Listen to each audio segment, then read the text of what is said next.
Si tu as déjà senti que tu portais une vision en toi que personne d'autre ne voyait, si tu as déjà eu des idées brillantes qui ensuite te semblaient impossibles, si tu ressens qu'il y a un potentiel endormi qui attend d'exploser mais que tu ne sais pas comment y accéder, écoute-moi bien. Il y a une raison psychologique profonde à tout cela. Ton esprit visionnaire n'est pas mort, il est bloqué. Et ce que je vais te révéler maintenant va te montrer exactement comment retirer ces barrières invisibles qui t'empêchent de voir ce que les grands réalisateurs de ce monde ont toujours vu. Tu n'es pas seul dans ce ressenti. Des milliers de personnes portent cette même capacité latente, cette même étincelle créatrice que le monde moderne étouffe sous le poids du conformisme et de la survie quotidienne. Mais ce qui se passe en toi n'est ni hasard, ni illusion. Cette sensation d'avoir quelque chose de plus grand à accomplir, cette intuition persistante que tu es fait pour autre chose, c'est ton esprit visionnaire qui frappe à la porte de ta conscience. Jung appelait cela le processus d'individuation, ce moment où l'âme exige de devenir ce qu'elle est vraiment destinée à être. Les grands sages de l'histoire, de Marc Aurèle à Carl Jung, en passant par les neuroscientifiques modernes comme Antonio Damasio, ont découvert une vérité cachée. La capacité de vision n'est pas un don réservé à quelques élus. C'est une fonction mentale que nous possédons tous, mais que très peu active consciemment. La souffrance que tu ressens quand tes rêves restent bloqués n'est pas une punition, c'est un signal. C'est ton psychisme qui te dit que quelque chose en toi refuse de rester dormant. Ce que tu vis maintenant prépare quelque chose en toi que même toi, tu ne soupçonnes pas encore. Ta profondeur n'est pas un poids, c'est un pouvoir en formation. Cette capacité que tu as de voir au-delà de l'ordinaire, d'imaginer ce qui n'existe pas encore, de ressentir des possibilités que les autres ne perçoivent même pas, ce n'est pas de l'arrogance ou de la naïveté. C'est la marque d'un esprit visionnaire qui attend son activation. Et si tu restes avec moi jusqu'à la fin, tu comprendras pourquoi ce qui te rend différent te rend également exceptionnel. D'ailleurs, si ce que tu entends résonne déjà en toi, n'oublie pas de liker cette vidéo pour me le faire savoir. Dans les minutes qui viennent, je vais te révéler 7 vérités psychologiques que Jung, les stoïciens et les neurosciences modernes ont validées. Pas de théorie abstraite, mais des clés concrètes que tu pourras appliquer dès aujourd'hui pour transformer ta relation avec tes objectifs et libérer cet esprit visionnaire qui sommeille en toi. Tu vas comprendre pourquoi ta vision est bloquée, comment la débloquer et surtout comment la transformer en réalité tangible. Prépare-toi, car ce qui suit va changer ta façon de voir tes propres capacités. As-tu déjà remarqué comment certaines personnes semblent posséder une clarté cristalline sur ce qu'elles veulent accomplir, pendant que d'autres, tout aussi intelligentes et talentueuses, restent paralysées dans le brouillard de l'incertitude? Cette différence ne vient pas du quotient intellectuel, ni même de l'éducation ou des circonstances. Elle vient d'un mécanisme psychologique profond que Jung a identifié dans ses recherches sur la psyché humaine. Ce que tu appelles confusion ou manque de direction n'est en réalité qu'une bataille silencieuse entre différentes parties de toi-même. Ton esprit conscient veut une chose, mais ton inconscient en désire une autre. Ta persona, ce masque social que tu portes, poursuit des objectifs qui ne correspondent pas à ton soi authentique. Et tant que cette fragmentation interne persiste, ta vision reste floue, dispersée, impuissante. C'est comme essayer de voir clairement à travers un miroir brisé. Chaque fragment reflète une partie de la vérité, mais l'image complète reste inaccessible. Et c'est là que quelque chose de fascinant se produit. Jung a découvert que lorsque nous ne sommes pas alignés avec notre soi profond, notre psychisme crée ce qu'il appelait des symptômes névrotiques. Mais attends, car ce que je vais révéler maintenant explique pourquoi tant de personnes échouent à concrétiser leur vision. Ces symptômes ne sont pas des maladies, ce sont des messages. Quand tu te sens bloqué dans la poursuite de tes objectifs, quand la procrastination te paralyse, quand le doute sabote chaque élan créatif, ce n'est pas de la faiblesse, C'est ton inconscient qui te dit que tu poursuis peut-être la mauvaise vision ou que tu la poursuis de la mauvaise manière. L'esprit visionnaire ne peut s'éveiller que dans l'authenticité. Si tes objectifs sont des copies de ce que la société attend de toi, si tes rêves sont des projections de l'ego plutôt que des expressions du soi, ton psychisme créera des résistances pour te protéger de cette trahison intérieure. Antonio Damasio a révélé dans ses recherches révolutionnaires sur les marqueurs somatiques que nos décisions et nos visions ne sont jamais purement rationnelles. Ton corps enregistre des signaux émotionnels associés à chaque idée, chaque objectif, chaque direction possible. Quand tu penses à un objectif aligné avec ton soi authentique, ton système nerveux envoie des signaux positifs, une sensation d'expansion, de justesse. Mais quand l'objectif est imposé de l'extérieur ou dicté par la peur, ton corps te le signale par une contraction, une lourdeur, un malaise subtil. La plupart des gens ignorent ces signaux et forcent leur chemin vers des objectifs qui ne leur appartiennent pas vraiment. Puis, ils s'étonnent de manquer de motivation, de clarté, de persévérance. Ton esprit visionnaire n'est pas motivé par le devoir ou la peur.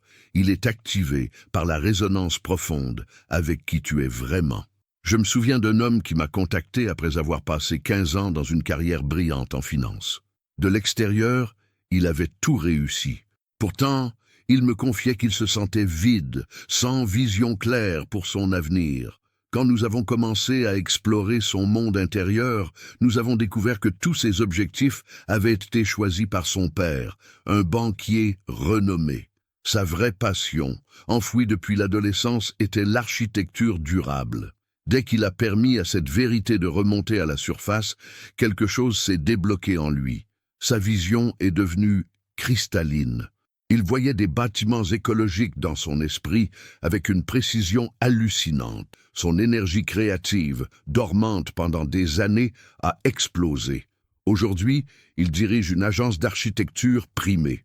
Ce qui a changé, il a cessé de poursuivre la vision de quelqu'un d'autre et a activé sa propre vision authentique. Marc Aurèle écrivait dans ses méditations quelque chose de profondément puissant. Il disait que nous ne devons pas nous laisser troubler par les images des choses, mais regarder les choses elles-mêmes.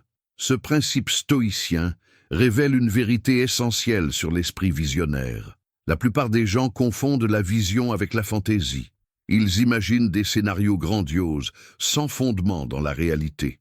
Mais le véritable esprit visionnaire voit ce qui est possible dans ce qui est déjà là. Einstein n'a pas inventé la relativité en rêvant dans les nuages. Il l'a vue en observant profondément la nature de la lumière et du temps.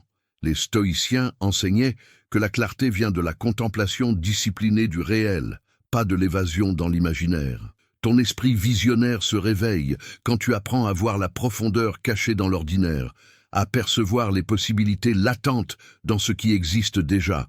Maintenant, voici ce que tu peux faire dès aujourd'hui pour commencer à activer ton esprit visionnaire. Prends 15 minutes dans un espace calme et pose-toi cette question en l'écrivant. Si je retirais toutes les attentes des autres, tous les jugements sociaux, toute peur de l'échec, qu'est-ce que je verrais vraiment comme possible pour ma vie? N'édite pas tes réponses, laisse-les venir sans filtre. Ensuite, pour chaque vision qui émerge, observe les sensations dans ton corps. Est-ce que cette vision crée de l'expansion ou de la contraction, de l'enthousiasme ou de l'obligation? Cette simple pratique commence à réaligner ton esprit conscient avec ton soi profond. Elle réveille doucement cette capacité de vision authentique que tu as toujours possédée. Fais cet exercice pendant 7 jours consécutifs et observe comment ta clarté intérieure commence à émerger naturellement. La deuxième barrière majeure qui bloque ton esprit visionnaire est ce que Jung appelait l'ombre. Il y a une partie de toi que tu refuses de voir, des capacités que tu nies posséder, des désirs que tu juges inacceptables. Et voici le paradoxe troublant. Plus tu refoules ces aspects de toi-même, plus ils sabotent tes visions et tes objectifs. Imagine que tu veuilles créer une entreprise innovante, mais que dans ton ombre, tu aies enfoui une peur profonde du pouvoir et du leadership. Consciemment, tu désires réussir, mais inconsciemment, tu saboteras chaque opportunité de prendre ta place. Tu manqueras des rendez-vous importants, tu sous-estimeras tes prix, tu te cacheras derrière l'humilité excessive. Ce n'est pas de la malchance, ni un manque de compétences, c'est ton ombre qui protège l'image que tu as de toi-même, en empêchant la manifestation de ce que tu refuses d'être. Il se passe quelque chose de plus profond ici. L'esprit visionnaire exige l'intégration de toutes tes parts, y compris celles que tu considères comme négatives ou dangereuses. Jung expliquait que l'ombre contient non seulement nos défauts refoulés, mais aussi nos plus grands potentiels inexprimés. Peut-être as-tu refoulé ton ambition parce qu'on t'a dit que c'était de l'égoïsme. Peut-être as-tu caché ta créativité sauvage parce qu'on t'a répété qu'il fallait être raisonnable. Ces parts bannies de toi-même ne disparaissent pas. Elles s'accumulent dans l'ombre et créent une contre-force qui bloque ta vision. Les recherches de Daniel Siegel sur l'intégration cérébrale confirment que lorsque nous fragmentons notre expérience interne, notre capacité à envisager l'avenir de manière cohérente et créative s'effondre.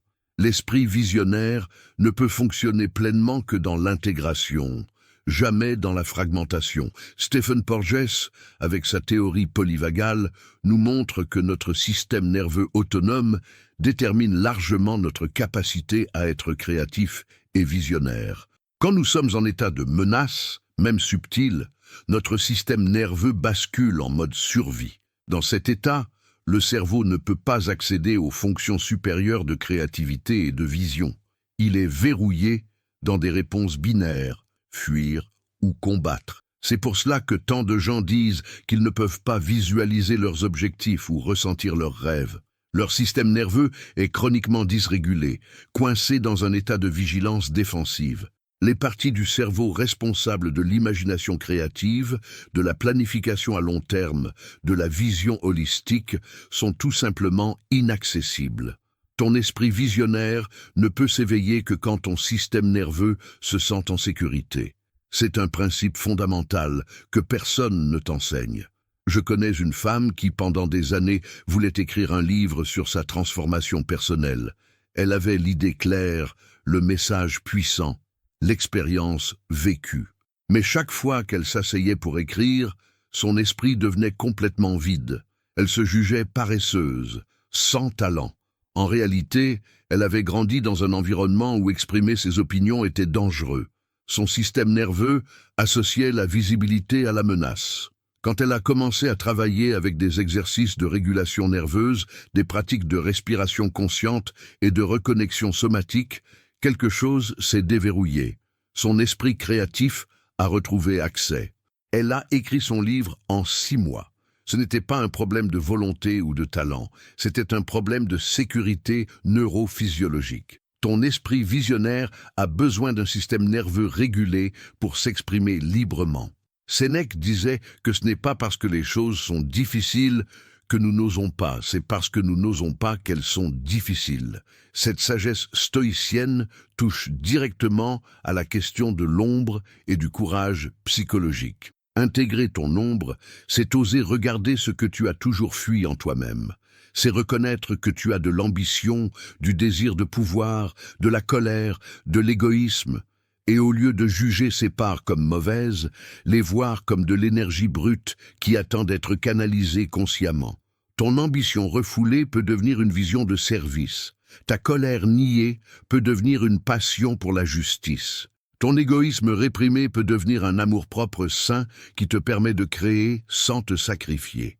Les stoïciens comprenaient que la vertu n'est pas la suppression de nos énergies, c'est leur orientation consciente vers le bien. Voici une pratique puissante que tu peux commencer aujourd'hui. Identifie un objectif que tu poursuis depuis longtemps sans succès. Maintenant, demande-toi honnêtement, quelle part de moi pourrait secrètement ne pas vouloir que cet objectif se réalise? Quelle peur, quelle croyance, quelle identité serait menacée si je réussissais? Écris tout ce qui émerge, sans censure. Ensuite, pour chaque élément identifié, explore. Quel besoin légitime cette part essaie-t-elle de protéger? Par exemple, si une part de toi sabote ton succès professionnel, peut-être protège-t-elle ton besoin de connexion familiale ou ta peur de perdre ton humilité. Une fois que tu comprends le besoin sous-jacent, tu peux trouver des moyens de l'honorer tout en poursuivant ta vision. Cette intégration transforme les forces opposées en alliés créatives. Pratique cela régulièrement et observe comment tes blocages commencent à se dissoudre. La troisième dimension essentielle de l'esprit visionnaire concerne la relation entre mémoire et imagination. Lisa Feldman Barrett, neuroscientifique révolutionnaire, a démontré que notre cerveau ne perçoit pas le monde tel qu'il est, il le construit en permanence à partir de nos expériences passées. Chaque fois que tu essaies d'imaginer un futur, ton cerveau puise dans ta bibliothèque de souvenirs pour construire cette projection. Voici le problème. Si ton passé est rempli d'échecs, de déceptions, de limitations, ton cerveau utilisera ces matériaux pour construire ton futur. Tu ne peux littéralement pas imaginer quelque chose de radicalement différent de ce que tu as déjà vécu. C'est pour cela que tant de gens, quand ils essaient de visualiser leurs rêves, voient des images floues ou ressentent de l'incrédulité. Leur cerveau ne trouve pas de matériaux expérientiels pour construire cette réalité. L'esprit visionnaire reste prisonnier de la bibliothèque du passé. Mais voici où ça devient vraiment intéressant. Le cerveau ne fait pas de différence fondamentale entre un souvenir réel et un souvenir imaginé intensément. Les neurosciences de la visualisation, étudiées par Richard Davidson, montrent que quand tu t'immerges complètement dans une expérience imaginée avec tous tes sens, ton cerveau active les mêmes régions que si tu vivais réellement cette expérience. Cela signifie que tu peux délibérément créer de nouveaux matériaux expérientiels pour ton cerveau. Tu peux enrichir ta bibliothèque interne avec des expériences de succès, de confiance, de réalisation, même si tu ne les as jamais vécues dans la réalité externe. C'est exactement ce que font les athlètes olympiques, les musiciens virtuoses, les leaders visionnaires. Ils passent des heures à vivre mentalement leurs performances avant qu'elles ne se produisent physiquement. Ils ne rêvent pas passivement. Ils construisent activement de nouvelles architectures neuronales qui rendront le futur désiré familier au cerveau. Antonio Damasio ajoute une couche cruciale à cette compréhension. Il explique que les émotions ne sont pas séparées de la raison. Elles sont le système de navigation de notre cognition. Quand tu visualises un objectif, mais que ton corps ne ressent aucune émotion associée, ton cerveau classe cette image comme non pertinente, comme une pure fiction. Mais quand tu visualises en engageant pleinement tes émotions, en ressentant dans ton corps la joie, la fierté, la gratitude que cette réalisation apporterait, ton cerveau commence à traiter cette vision comme une prédiction plausible du futur. Les marqueurs somatiques se forment, créant des chemins neuronaux qui guident tes décisions et tes actions vers la manifestation de cette vision. C'est la différence entre la fantaisie passive et la vision active. La fantaisie reste dans la tête, la vision descend dans le corps et devient une force directrice. J'ai travaillé avec un jeune entrepreneur qui voulait créer une plateforme technologique révolutionnaire, mais il n'arrivait pas à y croire vraiment. Chaque fois qu'il pensait à son projet, il ressentait du doute et de l'anxiété. Quand nous avons exploré son histoire, nous avons découvert qu'il n'avait jamais vu quelqu'un de son milieu réussir dans la technologie. Son cerveau n'avait aucun matériau expérientiel pour rendre cette vision crédible. Nous avons commencé un protocole de visualisation immersive quotidienne. Chaque matin, pendant 20 minutes, il se plaçait mentalement dans le rôle du fondateur prospère. Il visualisait les bureaux de son entreprise, les conversations avec son équipe, les présentations aux investisseurs, en engageant tous ses sens et ses émotions. Après 6 semaines, quelque chose de remarquable s'est produit. Il a commencé à se comporter différemment. Sa posture a changé, son langage est devenu plus assuré, ses décisions plus audacieuses. Il avait littéralement reprogrammé son cerveau pour rendre son futur familier. Aujourd'hui, sa plateforme compte des milliers d'utilisateurs. Les stoïciens pratiquaient ce qu'ils appelaient la préméditatio malorum, la préméditation des difficultés. Mais ils pratiquaient aussi, bien que moins connue, la visualisation des vertus en action. Marc Aurèle s'imaginait régulièrement face à des situations difficiles, se voyant répondre avec sagesse, courage et justice. Ce n'était pas de l'optimisme naïf, C'était de l'entraînement mental stratégique. Il préparait son esprit à reconnaître et à saisir les opportunités de vivre selon ses valeurs. De la même manière, ton esprit visionnaire se renforce par la répétition mentale consciente. Chaque fois que tu te visualises accomplissant ton objectif avec clarté émotionnelle, tu graves un peu plus profondément ce chemin dans ton cerveau. Tu rends ton futur désiré neurobiologiquement plausible. Voici une pratique avancée que tu peux intégrer dès maintenant. Choisis un objectif spécifique que tu veux accomplir. Chaque jour, pendant au moins 10 minutes, ferme les yeux et place-toi dans la scène de ta réussite. Ne te vois pas de l'extérieur comme dans un film, mais vis-le de l'intérieur, à travers tes propres yeux. Que vois-tu exactement? Quels sons entends-tu? Quelles sensations physiques éprouves-tu? Surtout, quelles émotions ressens-tu dans ton corps? Reste dans cette immersion jusqu'à ce que les émotions deviennent palpables, réelles. Fais cela avec discipline, même quand tu n'en as pas envie. Après quelques semaines, observe comment ta confiance, tes décisions et tes actions commencent à s'aligner naturellement avec cette vision. Tu es en train de créer une nouvelle réalité neurologique qui précède et prépare ta réalité externe. Le quatrième pilier de l'esprit visionnaire est ce que Jung appelait la fonction transcendante. C'est la capacité psychique de maintenir simultanément deux opposés en tension créative jusqu'à ce qu'émerge une troisième voie, une solution nouvelle qui transcende la contradiction. La plupart des gens abandonnent leur vision parce qu'ils ne supportent pas la tension des paradoxes. Ils veulent la sécurité et la liberté. Ils désirent le succès et l'authenticité.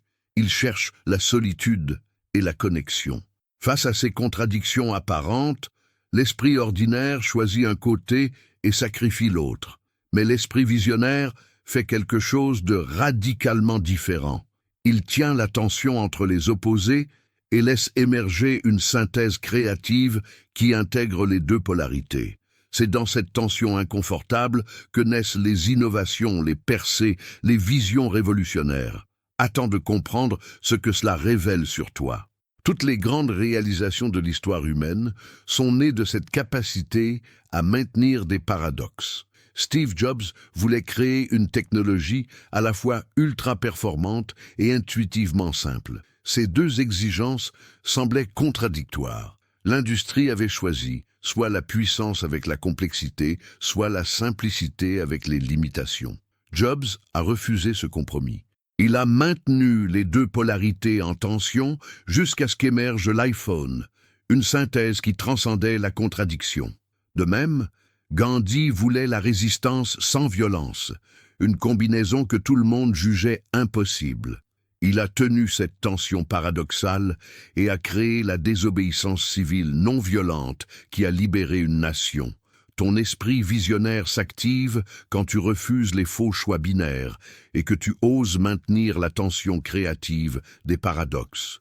Daniel Siegel parle d'intégration comme de la capacité à relier des éléments différenciés. Un système intégré n'est ni rigide ni chaotique, il est flexible et cohérent. Quand ton esprit fonctionne de manière rigide, tu t'accroches à une seule façon de voir les choses, tu refuses la complexité et les contradictions. Quand il fonctionne de manière chaotique, tu es submergé par trop de possibilités, incapable de choisir une direction.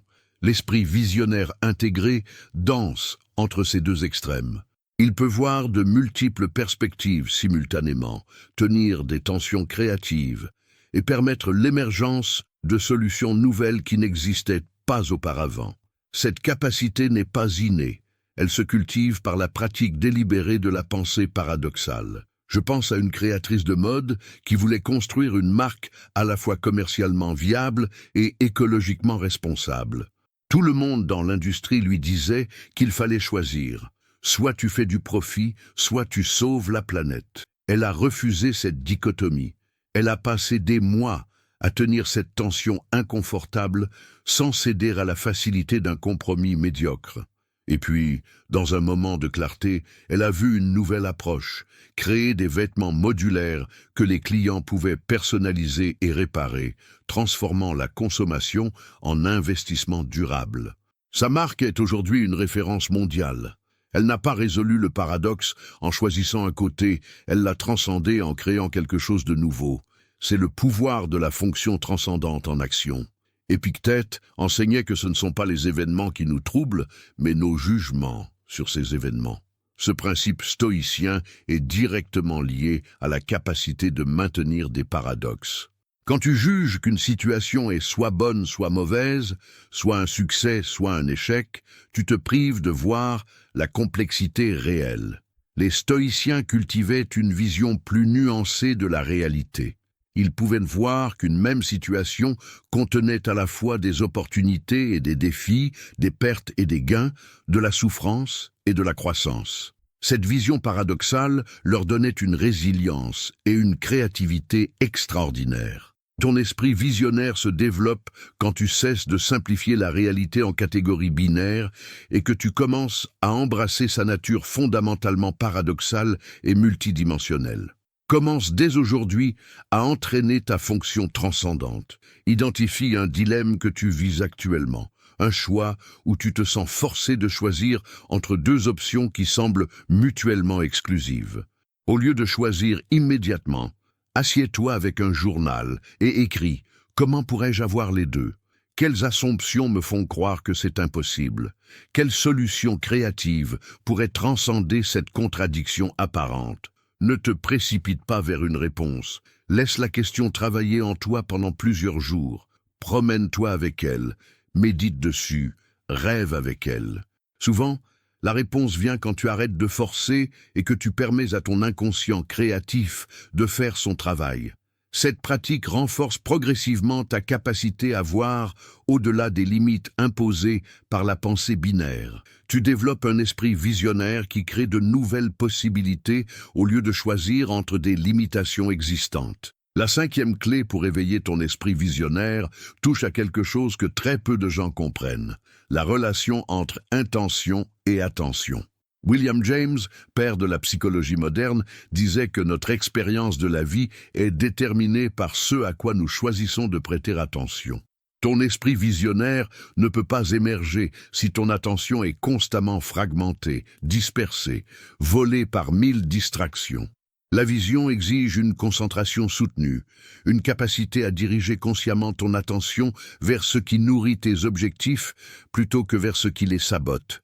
La plupart des gens ne dirigent pas leur attention, ils la subissent.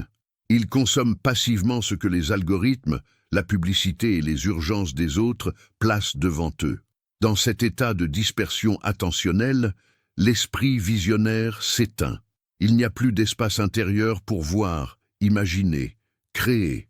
Et c'est là que Jung a fait une découverte troublante. Il observait que beaucoup de ses patients souffraient non pas de traumatismes majeurs, mais de ce qu'il appelait une perte de sens. Leur attention était tellement éparpillée entre des préoccupations triviales qu'ils n'avaient plus accès à la dimension symbolique et créative de leur psyché.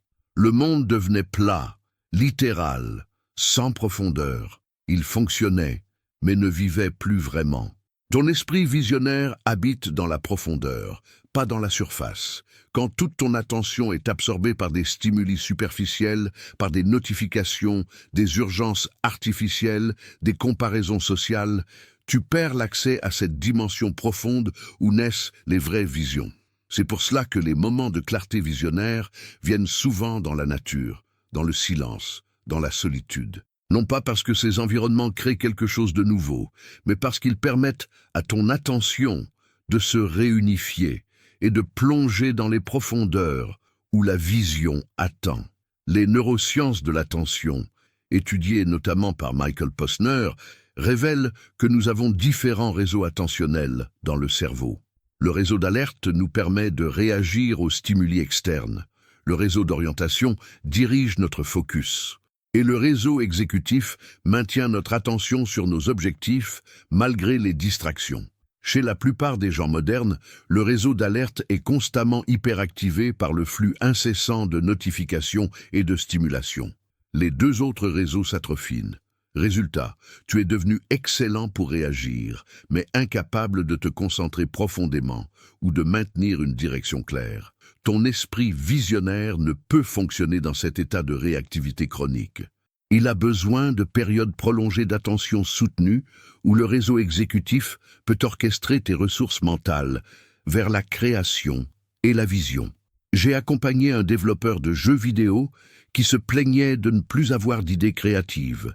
Il passait 12 heures par jour devant des écrans, sautant constamment entre le code, les réseaux sociaux, les emails, les messageries. Son esprit était devenu un carrefour chaotique de fragments attentionnels. Nous avons institué un protocole radical. 3 heures chaque matin sans aucun écran, sans aucune distraction. Juste lui, un carnet et du silence. Les 2 premières semaines ont été inconfortables. Son esprit ne savait plus comment fonctionner sans stimulation constante. Mais progressivement, quelque chose s'est réveillé. Des idées commençaient à émerger, d'abord timidement, puis en cascade.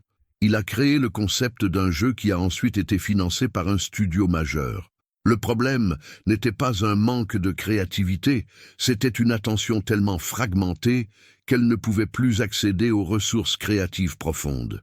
Marc Aurèle pratiquait ce qu'on pourrait appeler une discipline attentionnelle rigoureuse. Il écrivait « Concentre-toi sur ce qui est devant toi en ce moment, que ce soit une action, une parole ou une pensée. » Les stoïciens comprenaient que le pouvoir réside entièrement dans le présent et que ce pouvoir est accessible uniquement à travers une attention pleinement présente. Quand ton attention est dispersée entre le regret du passé et l'anxiété du futur, entre 1000 préoccupations superficielles, tu n'as aucun pouvoir réel. Mais quand tu rassembles toute ton attention sur le moment présent et sur ce qui compte vraiment, tu deviens une force concentrée. Ton esprit visionnaire émerge de cette concentration, pas de la dispersion. Voici ce que tu peux implémenter immédiatement. Crée chaque jour une période sacrée d'au moins 30 minutes où ton attention est protégée de toute interruption. Pas de téléphone, pas d'internet, pas de distraction. Durant cette période, engage-toi dans une seule activité liée à ta vision. Écrire, planifier, créer, réfléchir. Au début, ton esprit va résister, il va chercher à s'échapper vers des distractions familières. Observe cette résistance sans y céder. Ramène doucement ton attention à ta tâche choisie. Avec le temps, cette capacité de concentration volontaire se renforce. Tu es en train de reconstruire ton réseau exécutif attentionnel. Tu réapprends à diriger consciemment ton esprit plutôt que de le laisser être dirigé par des forces externes. Cette discipline simple mais puissante transforme radicalement ta capacité de vision et de réalisation.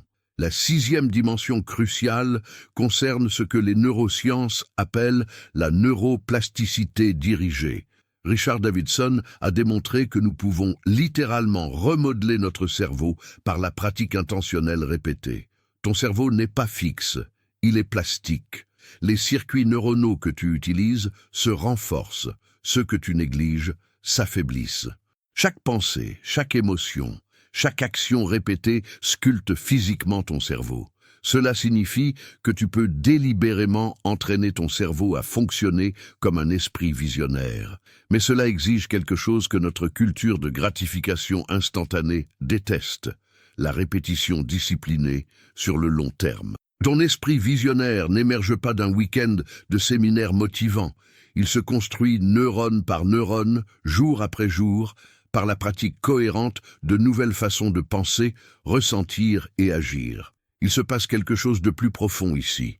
La plasticité cérébrale suit un principe que les neuroscientifiques appellent les cellules qui s'activent ensemble, se connectent ensemble.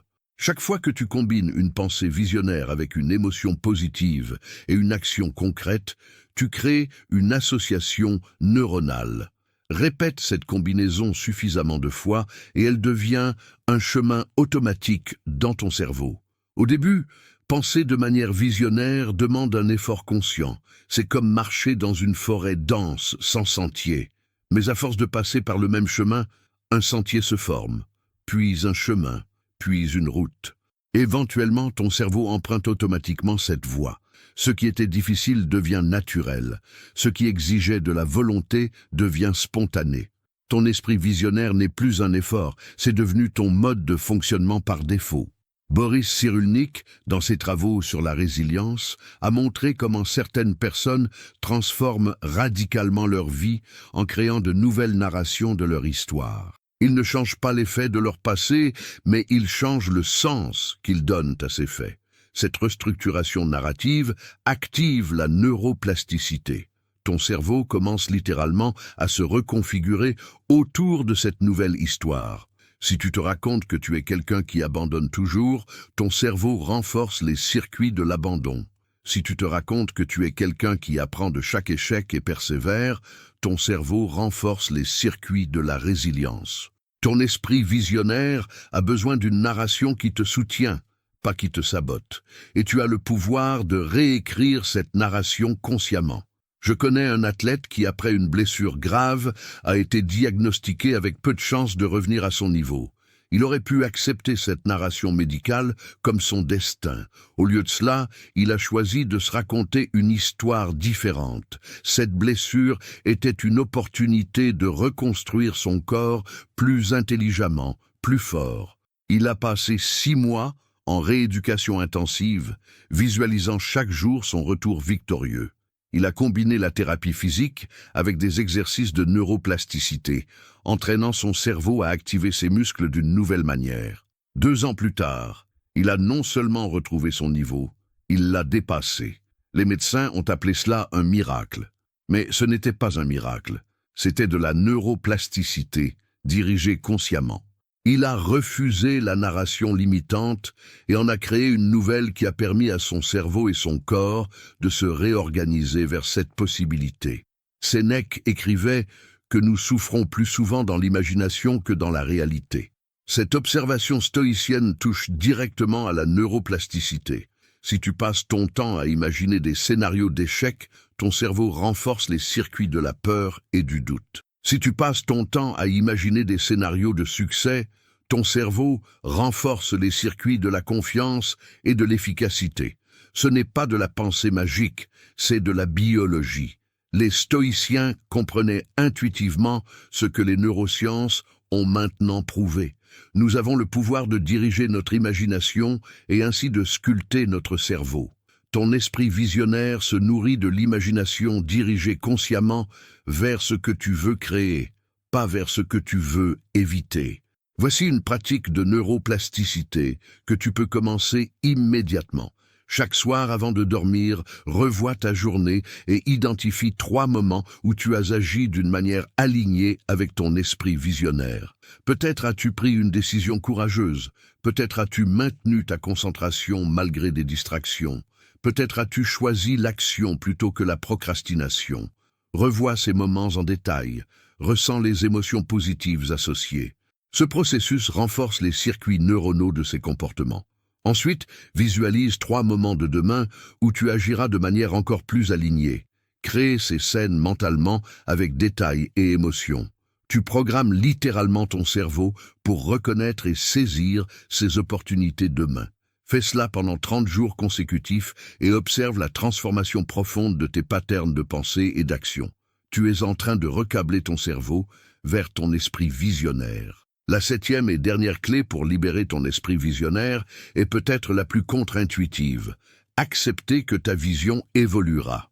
Jung parlait du processus d'individuation non pas comme une destination fixe, mais comme un voyage continu de devenir. Ton soi authentique n'est pas une chose statique que tu découvres une fois pour toutes, c'est un processus dynamique qui se déploie tout au long de ta vie.